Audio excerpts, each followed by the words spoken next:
The Roman army that surrounded Jerusalem in the spring of 70 CE brought 4 legions, siege towers, battering rams, and somewhere around 60 to 70,000 men. The city they came to destroy was already destroying itself. That's a strange thing to sit with. One of the most fortified cities in the ancient world, perched on ridges above deep ravines, ringed by 3 separate walls with 90 towers on the outermost one alone, and by the time the Romans showed up, the defenders inside had already burned their own grain supply. Not the Romans, the defenders. They torched their own food reserves to keep rival factions from controlling them. So we need to talk about that. We need to talk about how Jerusalem fell, but we also need to talk about who made it fall, because the answer involves 4 Roman legions and 3 Jewish warlords who could not stop fighting each other long enough to fight Rome. Passover, 70 CE. Thousands of Jewish pilgrims are streaming into the city for the holiest week of their year. They come from across Judea, from diaspora communities far beyond it, and they bring families, food, offerings. The streets are packed. Jerusalem is a city of steep hills and narrow alleys on the best of days, and during Passover it swells to something suffocating. Josephus, the main source we have and the one we need to wrestle with throughout this story, claims the city held over 1 million people at this point. Tacitus, a Roman senator writing a generation later, puts the figure at 600,000. Modern historians think both numbers are inflated, but agree the population was enormous for the ancient world, especially with the Passover influx. Whether the true count was 300,000 or 500,000, the city was dangerously overcrowded. And Josephus is a complicated witness. He was a Jewish commander in Galilee who surrendered to Vespasian early in the war, then spent the rest of the conflict attached to the Roman side, eventually writing his history under Flavian patronage. He had every reason to vilify the Jewish faction leaders and to portray the Roman commanders, his patrons, in the best possible light. When he gives exact numbers, treat them as rough indicators. When he describes the sequence of events, the broad strokes are generally accepted by modern scholars. When he assigns blame or motive, be skeptical. He is our best source and our most biased source simultaneously. Here is the part nobody expected. Titus, the Roman commander, let the pilgrims in. He allowed them through his lines and into the city.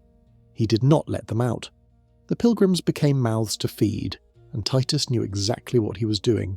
He was weaponizing the calendar. Around April 14th, Roman standards appeared on the ridgelines north of the city. The 12th Fulminata and 15th Apollinaris made camp on Mount Scopus to the northeast, with the 5th Macedonica close by. The Exfratensis set up on the Mount of Olives to the east, across the Kidron Valley. 4 legions plus 20 cohorts of allied infantry, 8 cavalry regiments, and troops from client kings, Agrippa II, Sohemus, Antiochus IV of Commagene, plus Arab auxiliaries who, as Josephus notes with characteristic bluntness, hated the Jews with the usual hatred of neighbours.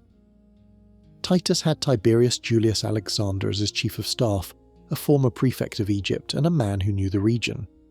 The total Roman force, combining legions, auxiliaries, and allied contingents, comes to roughly 60 to 70,000 men in most modern estimates. Titus rode out ahead of his troops with 600 cavalry to inspect the walls, a habit Roman commanders had of personally reconnoitring targets before committing to a plan. A large group of Jewish fighters burst out of a gate and nearly cut him off. The cavalry scrambled. Titus made it back to his lines, but just barely. If that sally had succeeded, the entire campaign might have unfolded differently. It did not, and within days the Romans were digging in for a systematic siege. To understand why, go back 4 years. The Great Revolt broke out in 66 CE over a pile of grievances that had been stacking up for decades. Heavy Roman taxation, corrupt provincial governors, Gessius Florus was particularly despised, ethnic clashes, and the final insult of plundering temple funds. Jewish rebels expelled the Roman garrison from Jerusalem and then, against all reasonable expectation, defeated the 12th Fulminata near Beth Horon. That is a full Roman legion being routed by a provincial rebellion. Rome does not forget that kind of thing. Emperor Nero sent Vespasian with 3 legions and a systematic campaign rolled through Galilee and the Judean countryside from 67 to 68 CE, crushing open country resistance. Then Nero killed himself, and Rome spent 69 CE working through 4 emperors before Vespasian himself took the purple. He went to Rome, His son Titus inherited the war. By the spring of 70, Jerusalem was the last major rebel stronghold. Everything else had been retaken or destroyed.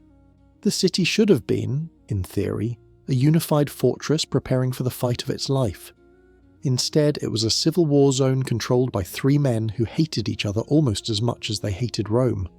Simon Bar Giora held the upper city, the higher, wealthier western hill with Herod's old palace, and parts of the lower city. He had the biggest force, maybe 15,000 fighters. John of Gischala controlled the outer temple courts and sections of the lower city with roughly 6,000 men. Eleazar ben Simon occupied the inner temple itself, the priestly precinct, the holiest part of the holiest building in Judaism, with about 2,400 fighters, 3 warlords, 3 zones, and a city that was supposed to be preparing for the largest military force in the known world. Josephus describes this arrangement as sedition begotten by another sedition, and that is one of the rare places where his flair for rhetoric actually captures something real. These were not political factions with negotiating positions. They were armed camps occupying separate quarters of the same city, with contested borders and daily violence. Eleazar's faction held the inner temple court, the most sacred ground, and controlled who could approach the altar. John of Gischala's men held the outer courts and the surrounding structures.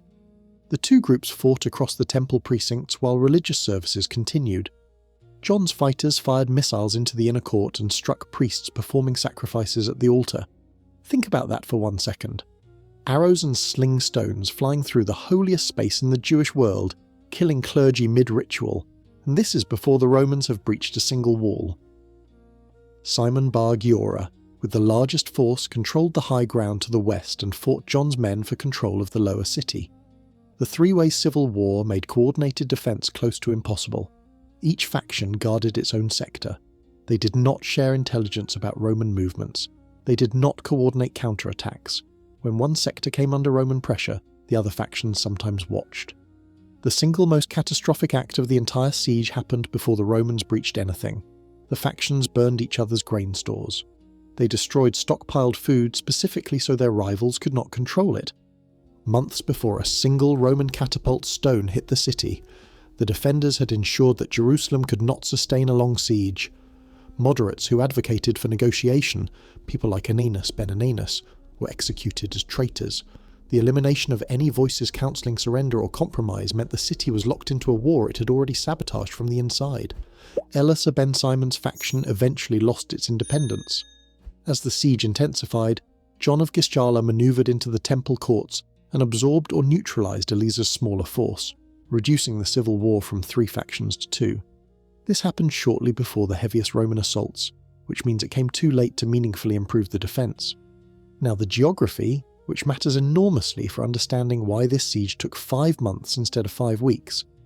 Jerusalem sits on 2 main ridges split by the Tyropoion Valley, the Cheesemakers Valley, if you want the name that sounds nothing like what it describes. The eastern ridge holds the Temple Mount in the lower city, including the original city of David. The western ridge holds the upper city, which is higher, wealthier, and better defended by both construction and terrain. Deep ravines surround the city on 3 sides, the Kidron Valley to the east between the city and the Mount of Olives, and the Hinnom Valley wrapping around the south and west. These are not gentle slopes. They are steep-sided cuts in limestone, and trying to push siege equipment up them while men on the walls above throw stones and javelins at you is a way to lose a lot of soldiers for nothing. The only practical attack route is from the north, where the ground rises more gently toward the city. Every Roman commander who looked at this terrain reached the same conclusion. Josephus describes 3 concentric walls. The first wall, the oldest, encircles the core of the city of David and the upper city, and is backed by steep terrain and centuries of construction. The second wall extends north, enclosing a commercial district and what they called the New City. The third wall is the outermost barrier, newest and longest, built under King Agrippa I to protect the northern suburb of Bezetha. 90 towers along its length, each around 11 to 12 metres high by Josephus's reckoning. Excavations in the Russian compound northwest of today's Old City have uncovered sections of this wall, including a projecting tower and concentrations of ballista stones, physical evidence of exactly where the Romans hammered hardest. Josephus puts the full circuit of the walls at 33 stadia, about 6 kilometres. Modern GYS reconstructions roughly confirm that figure. For a city in the ancient Levant, this was a serious fortification. Multiple walls, natural terrain advantages on 3 sides, massive stone construction, and enough towers to maintain overlapping fields of fire. The Romans had taken plenty of fortified cities, but few this well situated, late April through May. Roman engineers begin clearing the approach from Scopus toward the city. They cut down orchards, levelled hedges, filled in depressions, and smoothed the ground for siege works. This is not glamorous, and no one writes songs about it, but it is how Rome won wars. Patient, methodical engineering that turned landscapes into flat runways for moving heavy equipment forward. Once the ground was prepared, dozens of ballistae began hurling stones at the third wall, suppressing the defenders so work parties could push closer. Ballista stones from this bombardment have been found in excavations around the old city. Physical artefacts of those volleys still embedded in the archaeology 2,000 years later. Battering rams rolled forward under wooden tortoise shelters, heavy-roofed frames designed to absorb arrows, stones, and boiling liquids poured from above. The sound of a Roman siege is something ancient accounts consistently emphasise.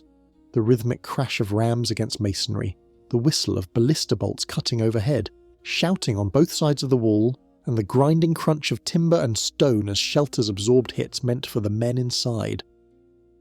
After roughly 15 days of concentrated battering, Josephus gives relative durations, not exact calendar dates, so modern historians estimate here. The third wall was breached. Most reconstructed timelines place this around May 25th. The Russian compound excavation site, with its tower and ballista stone concentrations, likely represents the actual breach zone. Once the third wall fell, Titus moved his camp forward into the Bethezuba district and turned his engines on the second wall. This part went badly at first. Romans punched through the second wall and pushed troops into the streets, but the narrow lanes near the Tyropoion Valley turned into a death trap.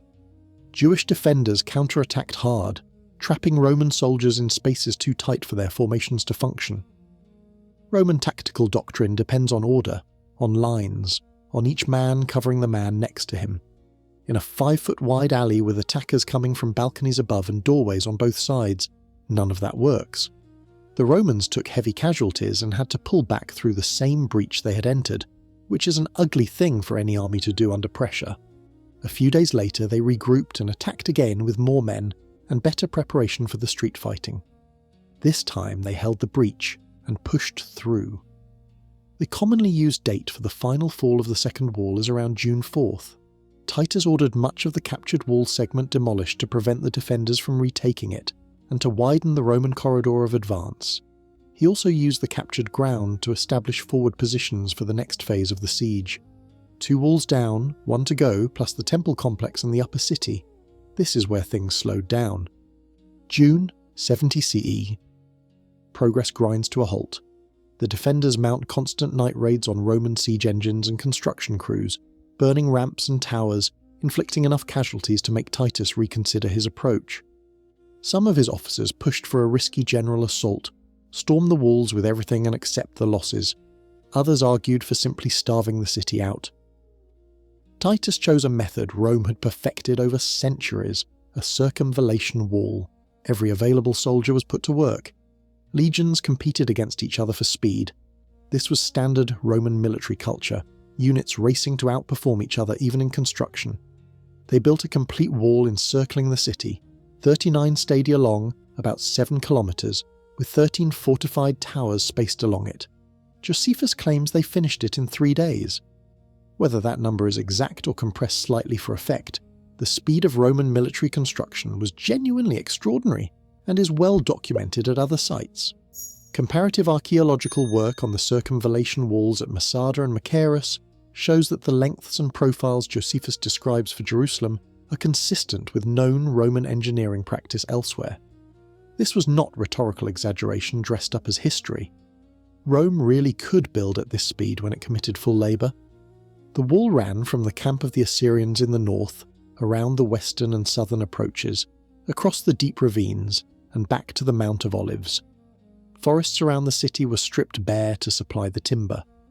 Josephus mentions that the landscape for miles around was denuded. Every tree cut, every garden cleared, the green suburban approaches turned into a bare wasteland of stumps and mud. Once the circumvallation was complete, nobody left, nobody foraged, nobody deserted successfully. The city was sealed, and famine became the primary Roman weapon. What happened inside after the circumvallation wall went up is among the most disturbing material in ancient literature. Josephus devoted extensive passages in books 5 and 6 of the Jewish War to the famine, and even accounting for his tendency to amplify, the picture is appalling. Food became so scarce that people fought each other for scraps and tore morsels out of each other's mouths. Armed faction members conducted house-to-house raids, looking for hidden grain, torturing anyone suspected of hoarding. Many civilians tried to sneak out at night, crawling beyond the walls to gather wild plants or greens growing in the no-man's land between the city and the circumvallation wall. Roman cavalry patrols caught hundreds every day. The punishment for captured fugitives was crucifixion. Josephus says about 500 a day, sometimes more. The crosses were planted within sight of the city walls, deliberately positioned so the defenders could watch from the battlements. The intent was psychological as much as punitive. Each new row of crosses was a message. After a while, there were so many execution victims that the Romans ran out of space for crosses and crosses for the bodies. That is Josephus's phrasing, and it has a blunt precision to it that makes you suspect he saw this himself, or spoke directly to someone who did. 500 per day, for weeks. Even if the number is inflated by a factor of 3, the scale of killing outside the walls rivaled anything happening inside them. The daily rhythm of the siege, reconstructed from Josephus, and from what we know of Roman practice at other sites, probably looked something like this. Pre-dawn, guards watching for sorties, work parties repairing siege ramps. Morning, ballista bombardment and rams battering walls, defenders firing missiles back from the towers. Midday, brutal sun and exhaustion on both sides. Famine inside the city getting worse with every hour. Afternoon, Jewish sorties and counterattacks, attempts to burn siege works. Night, sapping and mining operations, desperate civilians trying to slip through the circumvallation, and crucifixions ordered for anyone caught. Day after day for weeks that stretched into months. One story that Josephus inserts as the climax of the famine narrative is the account of Mary of Bethezuba, a wealthy woman from Perea who was trapped in Jerusalem. According to Josephus, she killed and roasted her own infant son, ate half, and offered the rest to the armed raiders who burst into her house. When they recoiled in horror, she taunted them. The story spread through the city, horrifying even hardened fighters. Modern historians flag this heavily. It echoes biblical famine curses and may be stylized or constructed to fit a theological frame. Josephus insists the event had many witnesses among his contemporaries. Whether it happened exactly as described or stands as a concentrated symbol of what famine reduced the city to, it tells you the state of things inside those walls by midsummer of 70, late July. With famine doing its work and the defenders weakening, Titus focused his assault on the Antonia fortress, the Roman-built stronghold sitting on the northwest corner of the Temple Mount. The Antonia was originally a Hasmonean fortress that Herod the Great rebuilt and renamed after Mark Antony. It commanded the temple courts below, and whoever held it could pour troops down into the sacred precinct. The Romans built siege ramps against it, multiple rounds because the defenders kept burning or undermining them. Jewish fighters would wait for a ramp to reach near completion, and then sally out at night with torches, or collapse the earth from below with mining tunnels. Each destroyed ramp represented weeks of labour, tons of earth and timber, and Roman soldiers killed during the work. This back and forth consumed a frustrating number of weeks for a commander who expected his engineering to win on schedule. Eventually, by sheer persistence and the weight of available manpower, Rome always had more bodies to throw at a problem. Soldiers undermined the fortress walls and launched a direct assault. Josephus dates the fall of the Antonia to the 24th of the month Tammuz in the Hebrew calendar. Modern correlations place this at July 24th. Once the Antonia was taken, Romans began tearing parts of it apart to create a wide access ramp so troops could pour down into the temple complex in formation, rather than squeezing through gates one at a time. From that point, the fighting moved into the temple courts, and it became some of the most vicious close-quarters combat described anywhere in Josephus. One battle began around 3 in the morning, the 9th hour of the night in Josephus's timekeeping, and continued without pause past midday. The ancient text gives both a reference to the 7th hour of the day and, in a different manuscript, past the 5th hour, meaning late morning or early afternoon either way. Neither side gained ground. The space was too tight for missiles and javelins to be effective, so it devolved into sword fighting at arm's length, men crammed between colonnades and stone walls, killing each other for hours in the dark and then into the heat of the day. 2 days after that fight, on the 24th of Tammuz by Josephus's reckoning, Romans set fire to the colonnades, the covered walkways flanking the temple courts. This shrank the defensible area step by step, burning away the architecture the defenders used for cover. The burning of the Second Temple is the event that defines everything that follows, not just for the siege, but for Jewish history going forward. Josephus gives a detailed account, and it is worth slowing down here. The day before the fire, Jewish defenders launched a major attack from the temple courts on a Roman guard position at the eastern gate. The fighting started around the 2nd hour of the day, roughly 8 in the morning, and continued through the late morning before the Jews were pushed back into the inner court. Titus retired that evening to the Antonia, planning to gather his full force and storm the temple at dawn. What happened next depends on whether you believe Josephus or not. According to his account, Titus did not want the temple burned. He intended to take it intact, perhaps convert it into a Roman shrine. During chaotic close quarters fighting near the sanctuary, a Roman soldier, acting on his own, without orders, grabbed a burning piece of wood. Another soldier hoisted him up on his shoulders, and the man threw the firebrand through a golden window into a chamber on the temple's northern side. The fire caught. Romans and Jews kept fighting as flames spread behind them. Josephus claims Titus ran in, shouting at his men to put out the fire, but soldiers either could not hear him over the noise of battle or simply ignored the order and drove the defenders back while the blaze consumed the building. Modern scholars are split on this. Some accept that Titus genuinely tried to preserve the temple.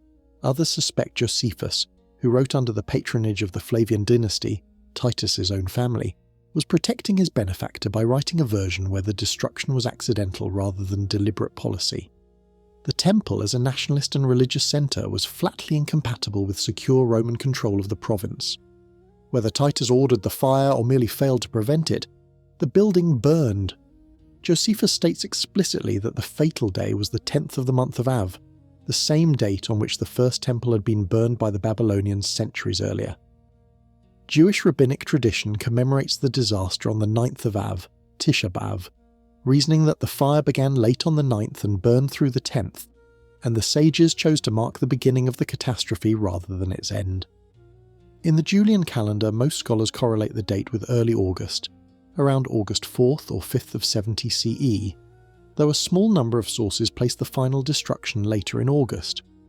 That one-day discrepancy between the 9th and the 10th matters enormously to Jewish liturgical memory. Even though it is a minor historical detail, it means that every year on Tisha B'Av, Jews fast and mourn the loss of both temples on what tradition holds is the same calendar date. The fall of the first temple in 586 BCE and the second in 70 CE, separated by more than 600 years, linked by a single day on the Hebrew calendar. Whether that alignment is historically exact or a tradition shaped after the fact, it has structured Jewish mourning for nearly 2,000 years. With the temple burning, organised resistance shifted. Romans slaughtered thousands in and around the sanctuary.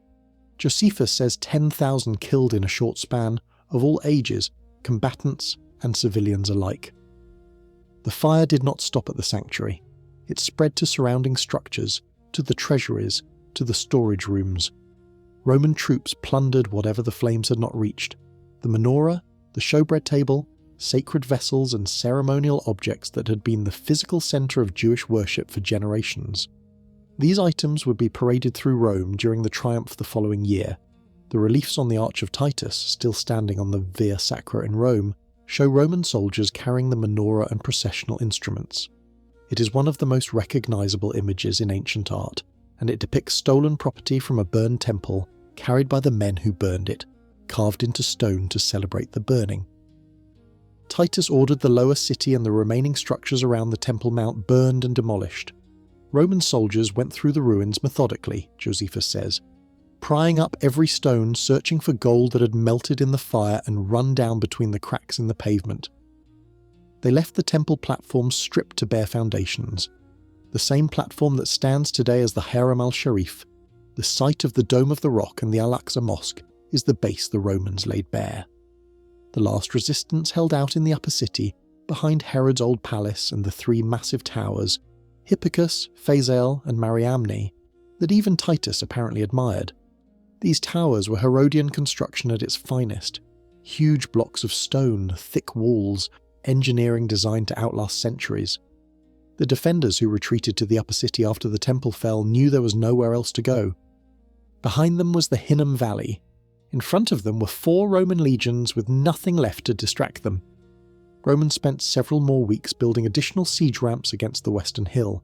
The engineering followed the same pattern as every other phase of this siege. Build ramps, absorb counterattacks, push rams forward, batter. After intermittent fighting and more fires, a final coordinated assault broke through the upper city's defences. Most modern historians date the fall of the upper city to around September 7th or 8th, 70 CE, though some sources push the last mopping up operations as late as the end of September. The chronological fuzziness of this final phase probably reflects reality. Not a single clean breakthrough, but a gradual collapse of resistance sector by sector over days or weeks. After occupying the upper city, Titus ordered the systematic demolition of Jerusalem, leaving only the 3 great towers and a section of the western wall as a monument, and as shelter for the garrison he intended to station permanently in the ruins. Josephus wrote that the rest of the city was so thoroughly razed that nothing was left to make those that came thither believe it had ever been inhabited. That sentence has been repeated for 2,000 years, and while archaeology shows some areas were reoccupied sooner than Josephus implies, the destruction was genuinely catastrophic. Burn layers from 70 CE have been found across much of the excavated old city, confirming widespread fire damage consistent with deliberate demolition. For the people who lived through it, or lived near it, or heard about it in the months and years after, the levelling of Jerusalem felt absolute. Josephus puts the total dead at 1,100,000, the vast majority of them non-combatants, pilgrims and refugees who had no part in the revolt, and no way out of the city once Titus sealed it. 97,000 were taken captive. The youngest and strongest men were reserved for Titus's triumphal parade in Rome.